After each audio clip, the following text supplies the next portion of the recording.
नहमदुहु व नुसल्ली व नुसल्लिम अला रसूलिहिल करीम अम्मा बाद फ़अऊज़ु बिल्लाहि मिनश शैतानिर रजीम बिस्मिल्लाहिर रहमानिर रहीम। मेरे मुअज़्ज़ज़ सामाईन इकराम, अस्सलामु अलैकुम व रहमतुल्लाहि व बरकातुहू। मैं अपने रब कायनात से ये दुआ करती हूँ कि मेरे जितने भी सुनने वाले हैं, रब कायनात सबको सेहतमंद, तंदुरुस्त और लंबी ज़िंदगी अता फरमाए। हम सब के हर मुश्किलों, परेशानियों, तंगदस्तियों में मेरा रब कायनात हमारी मदद अता फरमाए। हमें ज़हनी, रूहानी, जिस्मानी अज़ियत और तकलीफ़ों, बीमारियों से निजात अता फरमाए। हमें ज़हनी और रूहानी सुकून अता फरमाए। हमें बीमार दुनिया से बचाकर बीमार मदीना बनाए। और जो हम सब के हक़ों में बेहतर है, मेरा रब कायनात हमारे लिए वो अता फरमाए। और जो हमारे हक़ों में बेहतर नहीं, उसका ख्याल भी हम सब के दिलों से निकाल दे और हम सबको अपनी रज़ा पर राज़ी रहने वाला बना दे। आमीन सुमा आमीन। माशाल्लाह से आज रबीउल जमादियुल सानी की 3 तारीख और बुध का दिन है। आज के दिन जो मैं आप लोगों के लिए वजीफ़ा लेकर आई हूँ, या रज़ाकू और सूरह कौसर का पावरफुल मुजर्रब वजीफ़ा है। आप इस वजीफ़े को किसी भी मकसद, किसी भी हाजत, किसी भी मुराद के लिए पढ़ सकते हैं।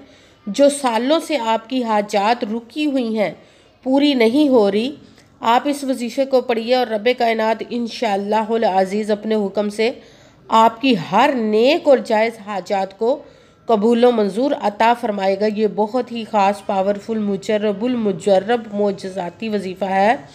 आप इस वजीफ़े को आज के दिन स्किप मत कीजिएगा, छोड़िएगा मत। जैसे वीडियो मिले फ़ौरन पढ़ लेंगे और फ़ौरन किसी मजबूरी की वजह से ना पढ़ सके तो इस वीडियो को अपने पास सेव कर ले। जैसे ही आपको टाइम मिले तो इस वजीफ़े को आप लाजमन पढ़िएगा और पढ़ कर देखिएगा कि रब कायनात आपकी ज़िंदगी में कैसे कैसे मोजज़े अता फरमाएगा। आप इस वजीफ़े को रब कायनात से किसी भी मकसद के लिए पढ़ सकते हैं। आप रब कायनात के गैबी ख़जानों से दौलत लेने के लिए पढ़ सकते हैं। आपका अपना घर नहीं, घर ख़रीदने के लिए पढ़ सकते हैं। आपके घर में लड़ाई झगड़े रहते, नचाकी, परेशानी, मुफलसी, गरीबी है, उसके लिए पढ़ सकते हैं। आपकी औलाद नहीं या आपकी औलाद नाफरमान है, उसके लिए पढ़ सकते हैं। आपके ऊपर बहुत ज़्यादा कर्ज है, उतरने का सबब नहीं बन रहा, या आपने अपनी कीमती चीज़ किसी को दी, पैसे दिए, वापस नहीं करे, उसके लिए पढ़ सकते हैं। आपके पास अच्छी जॉब नहीं, जॉब लेने के लिए पढ़ सकते हैं। आपकी शादी नहीं हो रही या आपके बच्चों की शादियाँ नहीं हो रही, उसके लिए पढ़ सकते हैं। आपके घर में कोई बहुत ज़्यादा बीमार है या आप खुद बीमार हैं, उसके लिए पढ़ सकते हैं। आपका अच्छा भला कारोबार चलता हुआ अचानक से बंद हो गया, उसके लिए पढ़ सकते हैं। आपके घर में, आपकी ज़िंदगी में सुकून नहीं, आपके कारोबार में, दौलत में, रिज़्क़ में बरकत नहीं, उसके लिए पढ़ सकते हैं। आपके ऊपर जादू टूना, बंदिश, नज़र बद, हसद, कुछ भी, उसको ख़त्म करने के लिए पढ़ सकते हैं। मतलब किसी भी मकसद, किसी भी हाजत, किसी भी मुराद के लिए पढ़ सकते हैं। मगर जब पढ़ने लगे तो रब कायनात की ज़ात पाक पर यकीन कामिल रख के पढ़िएगा। कहते हैं कि यकीन कामिल होता है, पीर कामिल नहीं होता। और अच्छी नीयत रख के पढ़िएगा कि रब कायनात कुरान पाक में इरशाद फरमाता है, इन्नमल अमालु बिन्नियात, कि जो अमलों का दारोमदार होता है वो नीयतों पर होता है। अगर हमारी नीयत अच्छी है तो हमारा अमल भी अच्छा होता है, और अगर हमारी नीयत ही अच्छी नहीं तो हमारा अमल भी अच्छा नहीं होता। चाहे हम जितनी मर्ज़ी मेहनत कर ले, जितनी मर्ज़ी कोशिश कर ले, हमें उसका फल, उसका अजर अच्छा नहीं मिलता। इसलिए अच्छी नीयत रख के, पुख्ता यकीन रख के और 5 वक़्त की नमाज की पाबंदी लाजमन रखिएगा। फिर इस वजीफ़े को कीजिए। अगर वजीफ़ा करते वक्त आपके दिलों में, जहनों में ऐसा वसवसा नहीं आना चाहिए कि हम ये अमल कर रहे हैं, पता नहीं हमारी मुराद पूरी हो या ना हो। ऐसा हो नहीं सकता कि हम रब कायनात के किसी इसम का या कलाम पाक का वजीफ़ा पढ़े और हमें कामयाबी ना मिले। ये हमारे ईमान की कमज़ोरी, जिसकी वजह से हमें नाकामी मिलती है। आपने सिर्फ अमल करना, उसका फल, उसका अजर देना उस ज़ाते पाक का काम है, क्योंकि उसकी दस्ते कुदरत से कोई चीज़ बाहर नहीं। उसके कुन कहने की देर और फाया कुन हो जाता है। आपने अमल करने के बाद उसके कुन का इंतज़ार करना। इंशाअल्लाह अज़ीज़ रब कायनात अपने हुक्म से आपकी तकदीर के बंद तालों को खोल देगा, नसीब के सितारों को चमका देगा, आपकी ज़िंदगी में ऐसे ऐसे मोजज़े अता फरमाएगा कि आप खुद देखकर हैरान रह जाएंगे। आपको कभी किसी चीज़ की कमी नहीं रहेगी इंशाअल्लाह अज़ीज़ उसके हुक्म से। अगर वीडियो अच्छी लगे तो इसको लाइक ज़रूर कीजिए, अगर आगे भी शेयर कर दीजिएगा ताकि किसी दूसरे को हमारी वजह से फ़ायदा पहुँचे, तो हमारे लिए सदका जारिया बन जाए। जो नए हैं इस चैनल पर, इस चैनल को सब्सक्राइब कर ले, बेल आइकन को भी दबा ले ताकि मेरी अगली आने वाली वीडियो आप तक पहुंच सके। अगर कोई मुझसे किसी मसले के बारे में इस्तिहारा करवाना चाहते हो, किसी काम का हिसाब लगवाना चाहते हो, किसी काम के लिए वजीफ़े का पूछना चाहते हो, या कुरान पाक ऑनलाइन पढ़ना चाहते हो, महफिल मिलादुन नबी के लिए बुलवाना चाहते हो, तो व्हाट्सअप का नंबर वीडियो पर चल रहा है, आप लोग मुझसे रब्ता कर सकते हैं। अगर मेरे भाई या बुजुर्ग मुझसे रब्ता करना चाहते हो तो व्हाट्सअप पर वॉइस मैसेज करके अपना मसला बता सकते हैं। अगर बहनें या माएँ मुझसे रब्ता करना चाहती हो तो व्हाट्सअप पर वॉइस कॉल करके मुझसे बात कर सकती हैं, अपना मसला बता सकती हैं। आपने वजीफ़ा करने से पहले कमेंट्स में अपना नाम, जहाँ आप रहते हो उस जगह का नाम और अल्लाह पाक का एक नाम ज़रूर लिखना है, ताकि मैं भी आप लोगों के लिए दुआ कर सकूँ और फिर वजीफ़े की भी आप लोगों को इजाज़त मिल जाएगी। आपने वजीफ़ा करने से पहले पूरी वीडियो को ध्यान के साथ सुन के समझ के फिर वजीफ़े को कीजिएगा। और वजीफ़ा आपने जिस तादाद और जिस तरतीब के साथ आपने इस वजीफ़े को स्किप कर करके छोड़ के सुनेंगे तो फिर कोई बात रह जाएगी और आप वजीफ़ा करेंगे और वो ठीक ना होगा। आपने ना तो किसी अमल में कम करके पढ़ना, ना ज़्यादा बढ़ा कर पढ़ना है। अगर कम या ज़्यादा कर देते तो वो हमारा वजीफ़ा ठीक नहीं होता, हमें कामयाबी नहीं मिलती। इसीलिए आपने मुकम्मल वजीफ़ा जिस तादाद और जिस तरतीब के साथ मैं बताने लगी उसी तादाद और उसी तरतीब के साथ आपने इस अमल को पढ़ना है। आप इस अमल को आज के दिन किसी भी जगह पर बैठ कर पढ़ सकते, घर में, ऑफिस, मदरसा, यूनिवर्सिटी, कॉलेज, शॉप पे, मगर जब पढ़ने लगे तो बिल्कुल खामोशी, तवज्जो, सुकून के साथ पढ़ना। वजीफ़े के दरमियान ना तो आपने किसी से बात करनी, ना उठना, ना फ़ोन इस्तेमाल करना है। अगर हम वजीफ़े के दरमियान किसी से बात कर लेते, उठ जाते, तो वो हमारा वजीफ़ा ठीक नहीं होता, हमें कामयाबी नहीं मिलती। इसीलिए आपने मुकम्मल वजीफ़ा जिस तादाद और जिस पूरा मुकम्मल पढ़ने के बाद किसी से बात करनी, उठना या कि फ़ोन इस्तेमाल करना है। आप इस वजीफ़े को आज के दिन किसी भी वक्त पढ़ सकते, किसी भी नमाज के साथ पढ़ सकते, नमाज के अलावा भी पढ़ सकते हैं।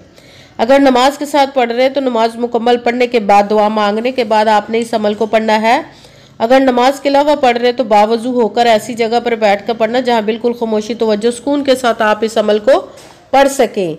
जब अमल करने के लिए आप बैठ के तो आपने एक मरतबा दुरूद पाक पढ़ना। कोई सा भी दुरूद पाक पढ़ सकते, मगर दुरूद इब्राहिमी जो नमाज में पढ़ा जाता है वो वाला दुरूद पाक पढ़ ले तो ज़्यादा बेहतर, वरना कोई सा भी दुरूद पाक आप पढ़ सकते हैं।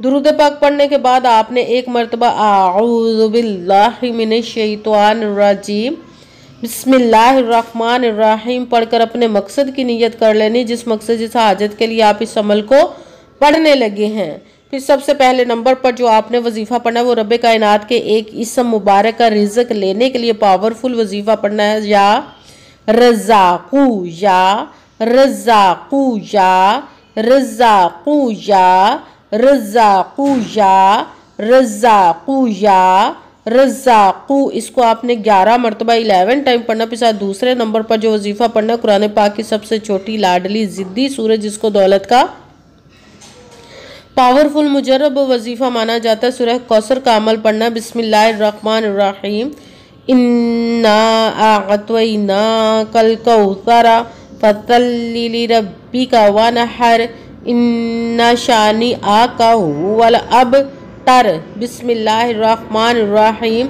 इन्ना आअतैना कल कौसरा फसल्लि लिरब्बिका वनहर इन्ना शानी आका हुवल अबतर। सूरह कौसर को आपने 33 मरतबा 33 टाइम पढ़ना। भी साथ तीसरे नंबर पर रब्बे कायनात के 2 इसमों को मिलाकर पढ़ेंगे तो एक गिना जाएगा, या हय्यू या क़य्यूम, या हय्यू या क़य्यूम, या हय्यू या क़य्यूम, या हय्यू या क़य्यूम, या हय्यू या क़य्यूम, या हय्यू या क़य्यूम। इसको आपने 11 मरतबा 11 टाइम पढ़ना है। सबसे पहले एक मरतबा दुरूद पाक पढ़ा, फिर एक मरतबा आऊज़ु बिल्लाहि मिनश शैतानिर रजीम बिस्मिल्लाहिर्रहमानिर्रहीम पढ़कर अपने मकसद की नीयत करनी, जिसके लिए आप इस अमल को पढ़ने लगे। फिर पहले नंबर पर जो आपने वजीफ़ा पढ़ना रब्बे कायनात के एक इसम मुबारक का पढ़ना, या रज़ाक़ू। इसको आपने 11 मरतबा 11 टाइम पढ़ना। फिर साथ दूसरे नंबर पर कुरान पाक की सूरत कौसर का अमल पढ़ना। बिस्मिल्लाहिर्रहमानिर्रहीम इन्ना आअतैना कल कौसरा फसल्लि लिरब्बिका वनहर इन्ना शानी आका हुवल अबतर। सूरह कौसर को आपने 33 मरतबा 33 टाइम पढ़ना। भी साथ ही तीसरे नंबर वाला वजीफ़ा रब्बे कायनात के 2 इसमों को मिलाकर पढ़ेंगे तो एक गिना जाएगा, या हय्यु या क़य्यूम, इसको भी आपने 11 मरतबा 11 टाइम पढ़ना। फिर वही दुरूद पाक पढ़ना है जो दुरूद पाक आपने वजीफ़ा शुरू करने से पहले पढ़ा था, जितना पढ़ा था उतना पढ़ना है। दुरूद पाक पढ़ने के बाद आपका वजीफ़ा मुकम्मल होगा। अब आपने दोनों हाथों को रब्बे कायनात की बारगाह अक़दस में बुलंद कर लेना। सबसे पहले अपने गुनाहों की बख्शिश की दुआ मांगनी, फिर जिस मकसद जिस हाजत के लिए आपने इस अमल को किया उसकी खूब दुआ कीजिएगा और दुआओं में मुझे भी याद रखिएगा, मेरे लिए भी दुआ कीजिएगा। जज़ाकल्लाहु खैरा। जिस मकसद जिस हाजत के लिए आपने इस अमल को किया, रब्बे कायनात अपने हुक्म से, अपने प्यारे महबूब के सदका से, अपने कलाम पाक और इसमें मुबारक के सदके और इस प्यारे प्यारे माह मुबारक जमादियुल अव्वल के सदके आपकी तमाम नेक और जायज़ हाजात को कबूल व मंजूर अता फरमाए इंशाअल्लाह, इंशाअल्लाहुल अज़ीज़ अपने हुक्म से। आमीन सुम्मा आमीन। अस्सलामु अलैकुम व रहमतुल्लाहि व बरकातुहू।